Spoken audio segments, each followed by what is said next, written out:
Hi guys, and welcome to the virtual lab for CBRN for our titration lab. I know this isn't really the outcome you or I wanted, but the show must go on. So for simplicity of converting this lab to virtual, we're going to scrap the third part completely since that was more of a demonstration. And for the second part's just going to become a demonstration. You won't have to, I won't be marking anything for that. So we will be doing the demonstration and the first part of the titration, which I will be supplying you guys data for, and I will be marking for that. So I will want you guys to answer the questions for the first part. And that is a titration of a known base of NaOH, 0.1 molarity, into our acid of unknown molarity. So titrations are normally done with monoprotic acids and bases, where 1 mole of acid reacts with 1 mole of base. And using that, we can figure out the concentration of our unknown base. And before we begin our titration, we have to add a few drops of our indicator, phenolphthalein, super important, to tell us when we have reached the equivalence point. And that's when we've added equal amount of molarity of base to our acid. And to tell us that is when it will appear as the lightest shade of pink that will persist. And that's when we'll know we've reached the equivalence point. So a problem with titration is a lot of people will overshoot the equivalence point pretty quickly because it's really easy. Just one extra drop and you can overshoot the equivalence point, and it'll go from a shade of a nice light pink to a dark pink, and that's when you know you've kind of overshot it a little. But that's why we have multiple trials. And we're ready to go. So we have our molarity written down here. We just need to take our initial Bure reading. So I've already cleaned the Bure and I've already filled it up with the NaOH. And I filled the flasks with our HCl as well. I just need to add the 4 drops of phenolphthalein. 1, 2, 3,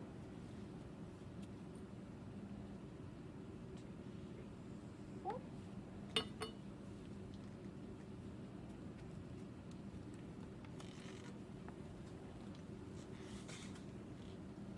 And before we begin, just record our initial Bure reading, which we read by looking at the very bottom of the meniscus.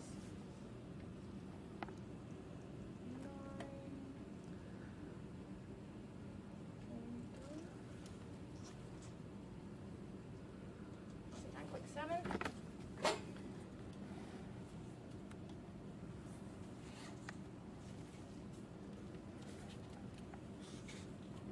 Okay, and we're ready to begin.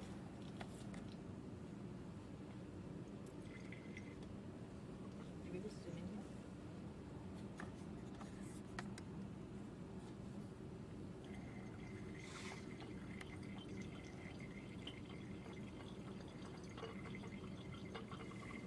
Well, I don't know if you guys can see, If you there's switch a hands. little bit of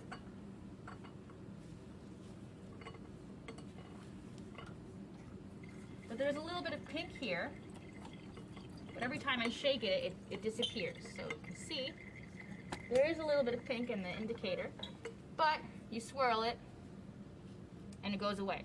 So once it persists after swirling is when you've reached that special equivalence point. And that's why you want to do titrations very slowly, usually drop by drop.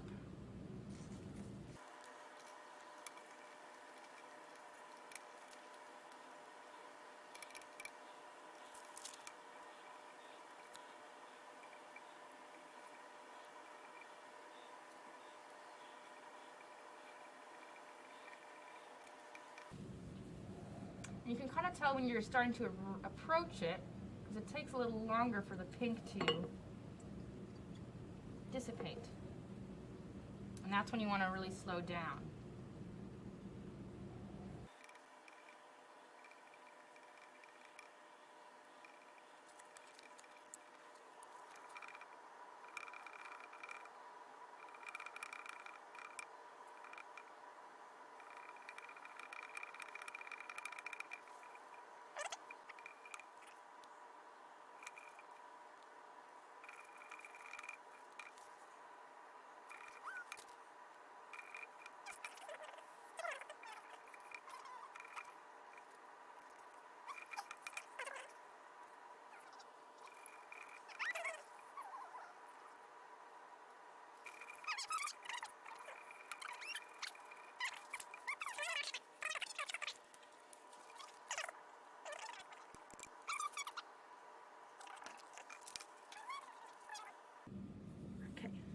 1 drop.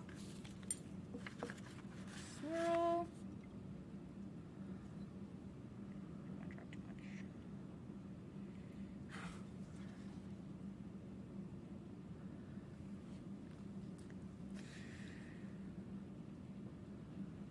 Yeah, this is a little... Yeah, no, it's perfect. I don't know. I mean, we've reached the equivalence point. This is not bad, but this is actually a little too dark. I might have done a half drop too much, or a drop too much. That is how sensitive it is. But we've reached one equivalence point. We'll record the final volume of the Bure. We'll get the total volume of NaOH we've added. We're looking at bottom meniscus. Looks like to me 37.6.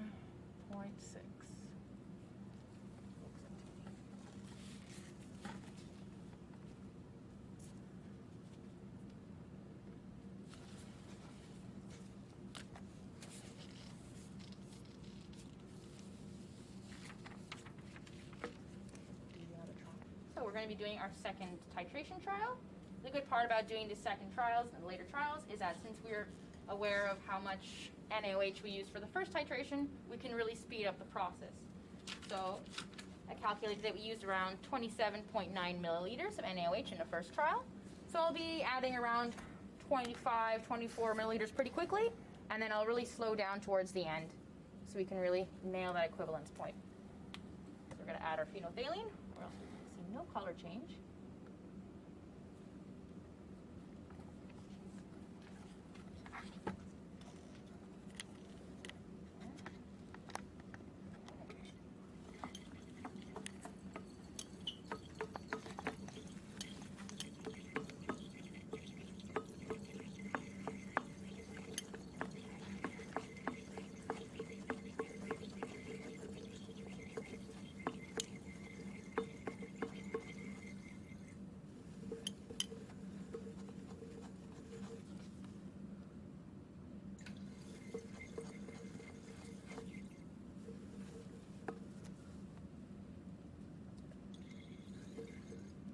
Okay, we're pretty close, so I'm going to start slowing down.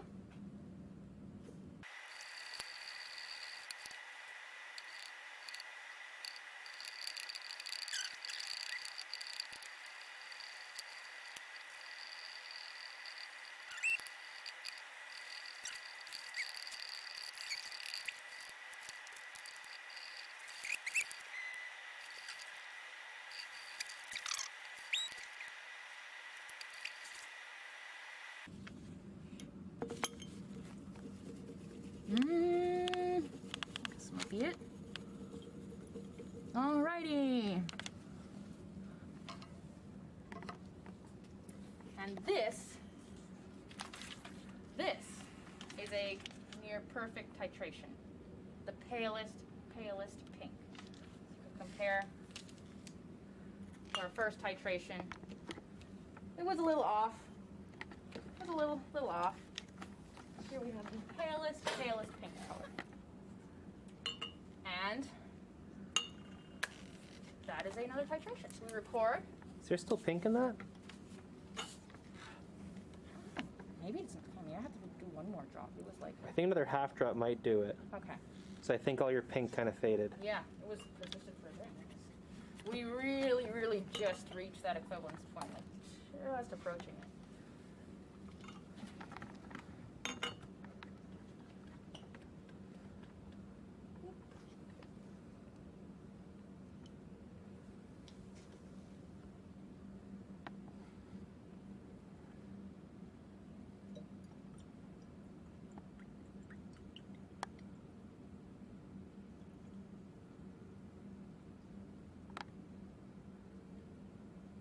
Okay, I think this is it. This is it.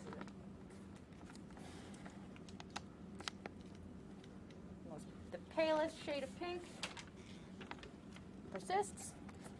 I leave that. There we go. More perfect titration and, well, our best first try. And that is how we shall calculate our unknown molarity of this acid. See right here, looks like it is 41 exactly.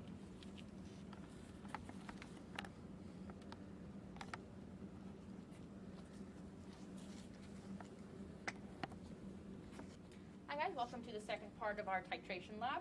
So this part is just going to be a demo to demonstrate to you why we use buffers and why they are so important. So buffers are used to buffer pH, which means resist any changes to pH and try to keep the pH constant. So buffers act as proton acceptors and donators in order to keep the pH change constant from any acids or bases being added into the system. So here I have beakers of just DI water, just water, water with some base, NaOH, and water with some acid, HCl. And here are beakers of just buffer, buffer plus our base, buffer plus acid, and buffer plus water. And to test today, we'll just be using some basic pH strips. Nothing fancy like a pH probe.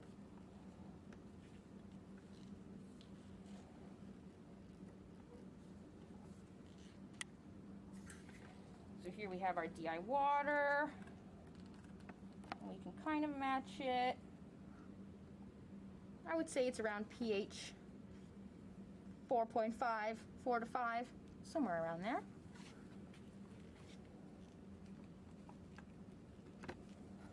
Now, water and base. So I can see a bit of a difference compared to the first one, and we can see the pH matches around pH 13. Pretty high, pretty basic. Let's see our water and acid.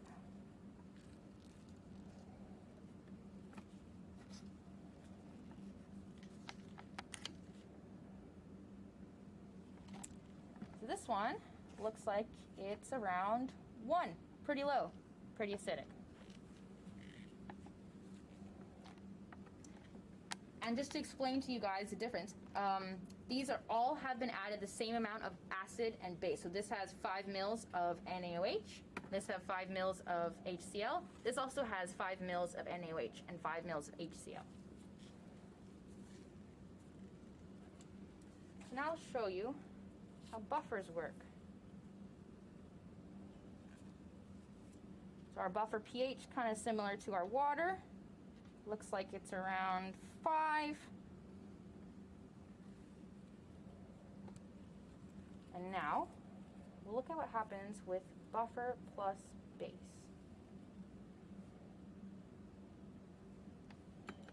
And would you look at that? This is our buffer plus base, and this is just our buffer. Not much of a change. They almost look identical. So the base made it only slightly more basic, barely noticeable change. So you can see how the buffers work. So let's try acid and buffer.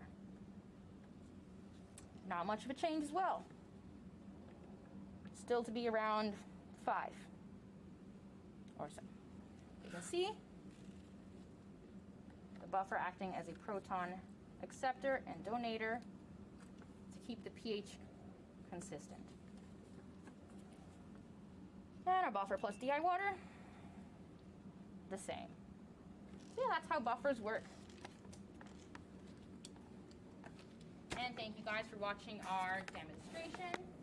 And I will be scanning in my paper with data. I did another third trial off camera, and I'll be getting you guys to calculate the molarity for that and to do the sample calculations and give me the average. Thank you guys for watching.